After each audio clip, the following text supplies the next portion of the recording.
если якобы он если повесился бы, у него бы подъязычная кость у него бы, ну, сломался бы, хрящи там полностью. Ну, как вы видите, в этом документе от 25 января 2017 года ЛОР пишет, не выявлено никаких симптомов, повреждений и так далее и тому подобное. А из такого материала, вот до сих пор у меня, смотрите, красная рука, у него остался бы след. Это к чему я говорю? Что не было никакого попытки суицида, как говорят военно-следственное управление. Попытка была, говорит, ему слава богу, типа, или Баймакулов пишет в своем приговоре, типа, ему повезло, что труба сломалась. Труба никакой не сломалась. Труба сломался бы, у него следы остался. Следы остался бы, если труба сломался бы. Под таким, он 70 килограмм веса у него. 70 килограмм веса. И при том у него даже ни одно. Упал на кафель даже нету следов. Сейчас упадет и поцарапается, у него даже этого нет. Никаких повреждений нет. Как экспертиза пишет, только со слов потерпевшего. Это любой человек скажет, я повешался из-за него. Это что получается, из-за него, из-за его слов надо судить человека, что ли? А где объективная сторона расследования? Везде сомнения, а для чего-то нужно упыкать это, если статья 19, сомнения в пользу обвиняемого, подсудимого. Они все напрочь в одностороннем порядке вели, специально вели. Вы знакомы с уголовным делом, по которому обвинили и осудили Кабденова Айдара?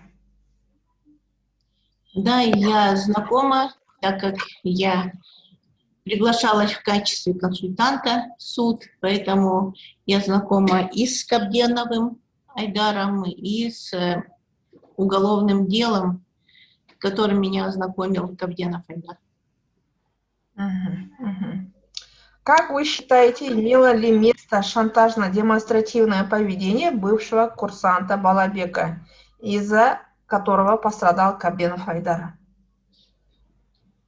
Ну, если немножечко ввести в курс вас, вы, наверное, понимаете, что Кабденов Айдар работал в Институте сухопутных войск и отвечал за воспитательную и педагогическую работу.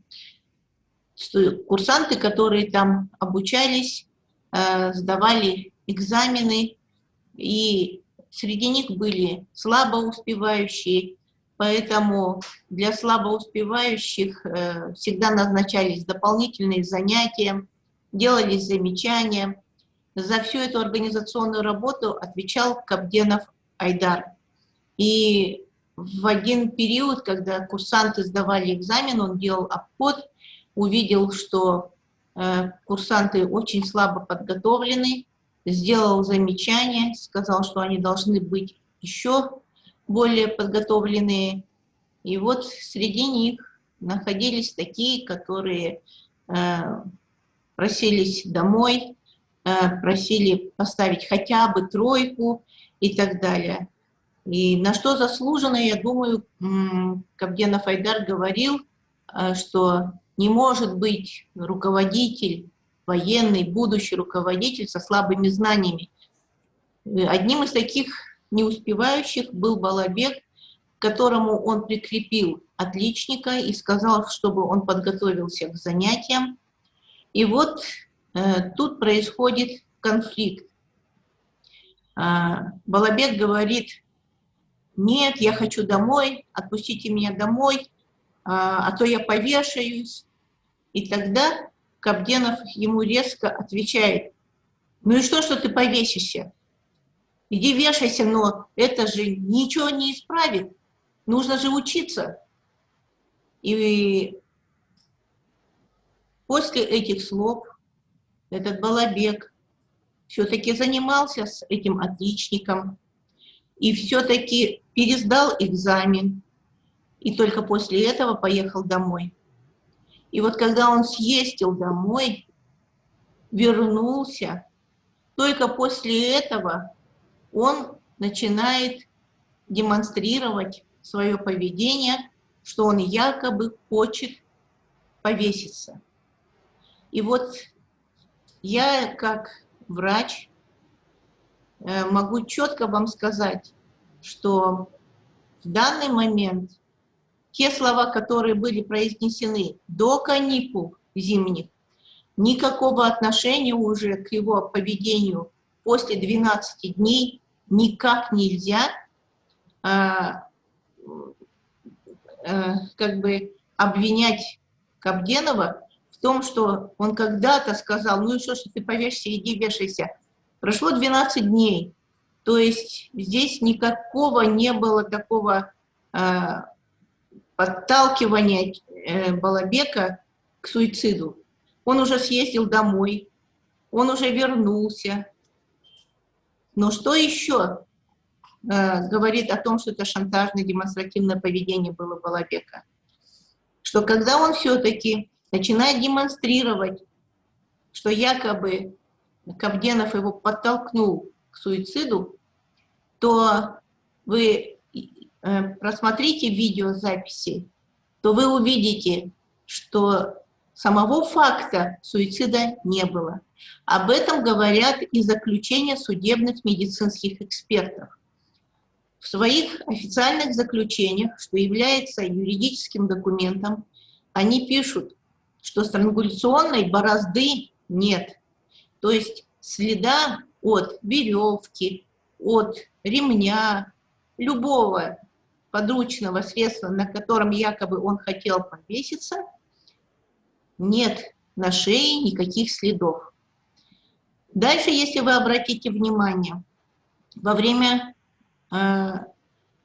видеозаписи видно, как офицер, который проходил в туалет, санузел, дверь была закрыта. И только тогда, когда возвращался офицер из туалета, он видит, что дверь приоткрыта. Получается, что Балабек повесился, упал, и в состоянии, когда он был без сознания, он еще успевает открывать дверь. Это же видно невооруженным глазом, что дверь приоткрывается уже, когда готово все для того, чтобы увидели прохожие. И почему-то следствие это тоже не берет во внимание. Еще один момент, на который необходимо обратить внимание. Никогда тело человека, который хочет повеситься на перекладине и уже повесился, оно не упадет именно так, как показано было во время следственного эксперимента.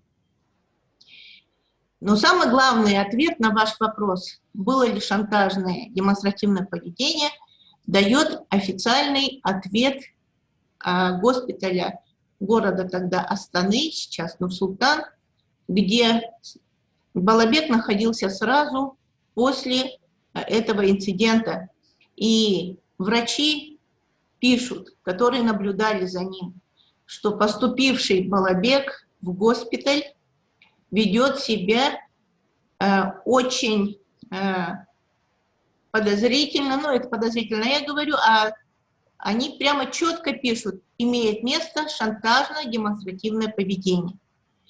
Эту же формулировку описывает специалист-психолог, эксперт, имеющий право давать заключение на данный вопрос, Ибрагимова Карина, которая провела все официальные исследования и дала заключение, что поведение Балабека имело место именно шантажно-демонстративное.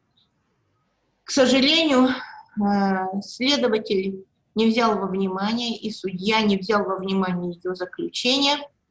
Вот. И я думаю, что это самая такая печальная история во всем этом уголовном деле, потому что именно эти два документа подтверждают, что вины Кабденова в том, что хотел Балабек якобы повеситься, как раз Кабденов не виноват.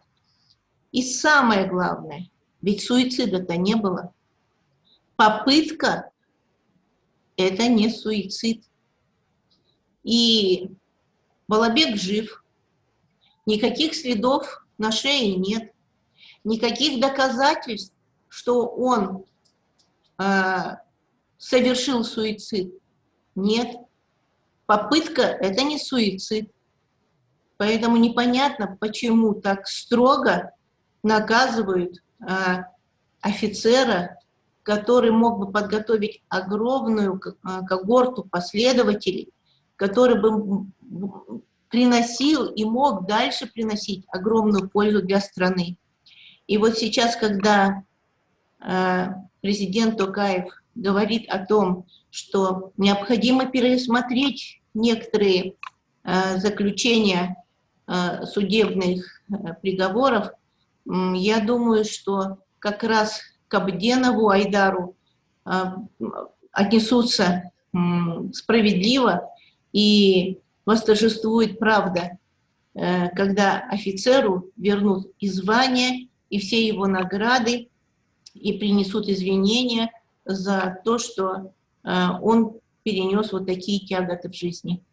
Да, просто положение пряжки и положение... Я не знаю, как она была в атаке, потому что уже адреналин пришел, взял, подкинул, повернул его. Показывай, прям как всегда было. Повернул, вот, взял, ударил шапалом пару раз. Ага. И он вот так растал, и по груди ударил. Вот так. Ну, вижу, что он живой. Пошел, побежал туда, позвал. Так, нормально. Секундочку, а занавеска где расставалась? Занавеска, скажи, где занавеска валялась? Вот там же получается. Я походу здесь. Или ближе туда, или дальше? Здесь. Давайте поэкспериментируем. Как она если упадет. Если где она лежала, понятно. Вот здесь.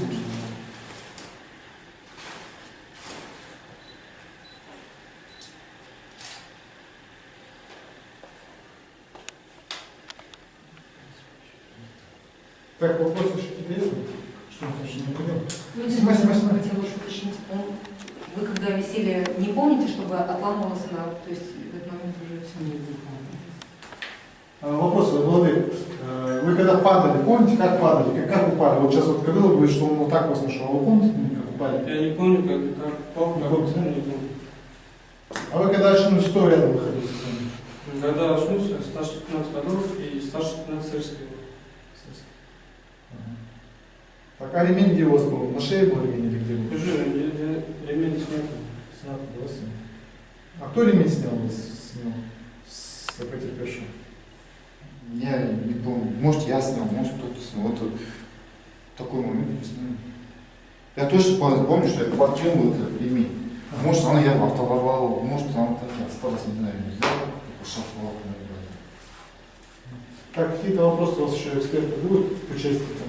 Как вы считаете, в момент проведения следственного эксперимента есть ли факты, которые требуют пересмотра, так как они следователем предвзято рассмотрены против Кабденова? Да, вы знаете, хотя я и не являюсь экспертом судебно-медицинским, но я имею медицинское образование, и все мы проходили, у нас был предмет судебной медицинской экспертизы, поэтому познание в этой области у нас есть. Ну и даже неподготовленному человеку ясно, что я вам попытаюсь это продемонстрировать, что если перекладина, на которой якобы хотел повеситься Балабек, обрывается один конец, то тело должно сползти в сторону обрыва перекладины, и он падал бы вот с этого края.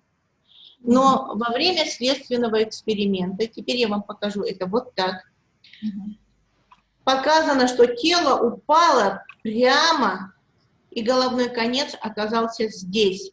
Но никак не мог отсюда упасть Балабек вот так. Головной конец его оказался здесь. И что интересно, что следователь, который не должен был просить Балабека все это повторить самому, обычно делается манекен, и все делается на манекене. Так он не только Балабека пригласил он еще подстелил оргстекло именно в то место, куда якобы должен упасть Балабек. То есть это подсказка для Балабека была, что если он будет падать во время эксперимента, вот падай именно на оргстекло. Теперь, когда Балабек стал это демонстрировать, и он берет тот ремень, на котором якобы хотел повеситься, и голова у него, когда он привязал ремень к перекладине, то места для головы не осталось в петлю, куда запихать. Получается, он даже не подумал, что если он на перекладину ремень закинет, то не останется совсем места на другом конце, куда просунуть голову. И тогда они меняют показания, что сначала Балабек одел петлю на голову, с этой петлей на носочки встает и с трудом закидывает второй конец на перекладину, и что вот так он хотел, мол, повеситься. И это говорит о том, что они даже не подозревали, что этот ремень настолько короткий, что не проходит в него голова, если он ее закинул. Ну и, конечно, еще один момент во время следственного эксперимента не учли. На перекладине в душевой висела занавеска. И если здесь висела занавеска, то когда оборвалась перекладина, занавеска должна упасть здесь рядом, куда должно было скатиться тело Балабека. Но занавеска оказалась намного дальше от перекладины, а тело перед ним. Это говорит о чем? Что занавеску в торопях срывают и отбрасывают в сторону. Это делает Балабек. А потом он откручивает шурупчики, чтобы перекладина сорвалась, и сам ложится вот так. И рукой толкает дверь, чтобы она приоткрылась. Все это настолько явно видно на видео, что даже неподготовленному человеку становится ясно, что это была демонстрация, что это был шантаж. И я надеюсь, что будет назначена повторная экспертиза с повторным проведением вот этого следственного эксперимента. И учтут обязательно заключение судебных медицинских экспертов, которые четко прописали, что имеет место отсутствие странгуляционной борозды. А раз она отсутствует, значит, не было суицида. Рахмет. Айжан Бекайдаровна, енді төртінші сұрағымды қойын. Вас приглашали в суд в качестве консультанта. Какие моменты уточнял судья у вас в ходе судебного процесса? Да, я выступала в суде, и судья спрашивал, имело ли место шантажное демонстративное поведение, кто проводил экспертизу психологическую. И я отвечала, что Ибрагимова Карина провела очень грамотную экспертизу, а вот последующие экспертизы, которые были назначены, они проведены были с нарушениями, и все это было мной подробно рассказано, что те заключения, которые были даны другими привлеченными специалистами, они были проведены с нарушениями. И вот об этом я как раз рассказывала как организатор здравоохранения, которая может судить о самой процедуре, правильно ли организована экспертиза. Тем более, что мы сами занимаемся организацией проведения независимых экспертиз, и мы даем специалистов по запросу суда, по запросу следствия. У нас есть целый реестр специалистов, которые участвуют в судебной медицинской экспертизе. Их приглашают постановлением, решением, и поэтому у нас есть опыт работы со следствием и с судами. Жақсы. Енді соңғы сұрағымды қояйын сізге. Как вы считаете, Кабденов заслуживает такого наказания? Нет, я, например, считаю, что необходимо пересмотреть данное наказание и решение суда, потому что есть очень много фактов, которые были не учтены, которые незаслуженно обвинили Кабденова Айдара.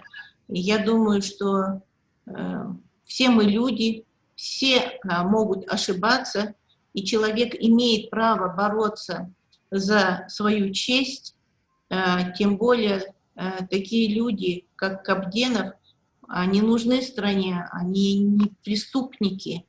Он ничего не совершил преступного для того, чтобы потерять звание, потерять свою любимую работу.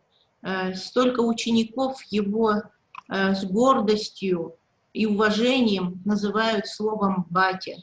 Это многого стоит, и поэтому я думаю, что сегодня, когда повернулись лицом к правосудию и к человеку, который надеется на то, что правосудие действительно встанет на сторону права, он будет все-таки не просто, наверное, пересмотрено дело, а восстановят все его звания, защитят его честь и достоинство, и семья, и дети спокойно вздохнут и с гордостью скажут: мы счастливы, что мы живем в Казахстане, что любые ошибки исправимы, и он сможет снова широко расправить плечи и служить своему народу.